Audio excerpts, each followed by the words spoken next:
step solution that I applied that you can also mimic in your methodology if you're experiencing health anxiety / cardiophobia.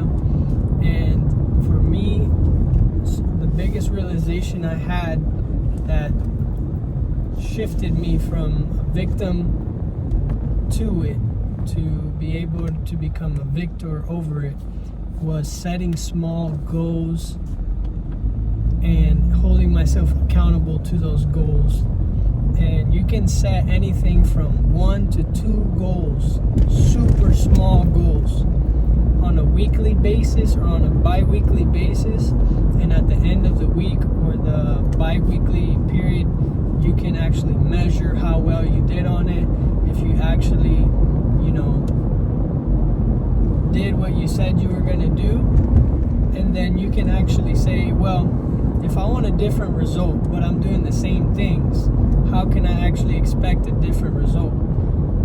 There's that term that says that insanity is doing the same thing over and over again and expecting a different result. Sometimes I've had to look in the mirror and have the hard conversation with myself for whatever it is in my life that I want to see changing, and say, Nelson, you're over here beating yourself up, or you're over here feeling down, feeling discouraged, but are you actually doing anything different to see the results that you want to see? Or are you just victimizing yourself, feeling down, getting caught up in your feelings, and allowing them to put you down, when you know that sometimes our feelings can lie to us, and the only thing that we can do is really hold ourselves accountable to make some changes. And they don't always feel good, right? We're not going to always feel like we want to do them, and it's going to be extremely difficult at times. But all that to kind of bring it back, if you can bring yourself to set 1 to 2 small goals per week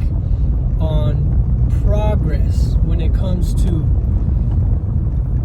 activities that boost wellness, right? There's activities that boost wellness, and there's activities that boost the opposite of wellness, right? It's very common. So that watching certain TV shows make you feel a certain way, or eating certain foods make you feel a certain way. Working the same job without looking for a new job that you can in your free time makes you feel a certain way. Never exercising versus exercising makes you feel a certain way. All this, I'm really dialing this back in every single video, it's all the effect. Everything has a cause and effect. So when I was very anxious, I was feeling very I had no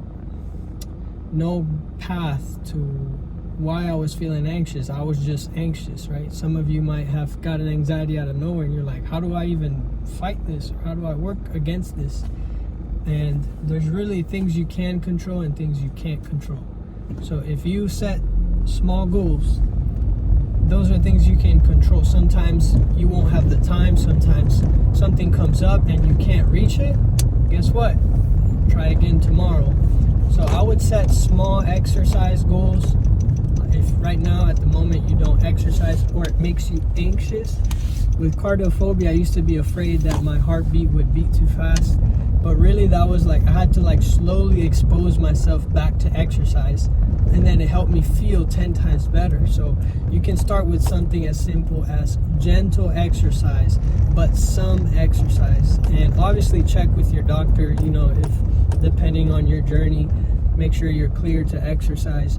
But I would start with a small goal, as far as I'm going to go for a walk for 15 minutes a day, but set the goal. If you don't set it, then you have no focus towards it, right? You're just hoping on chance that things are going to get better, and that's just not how it happens.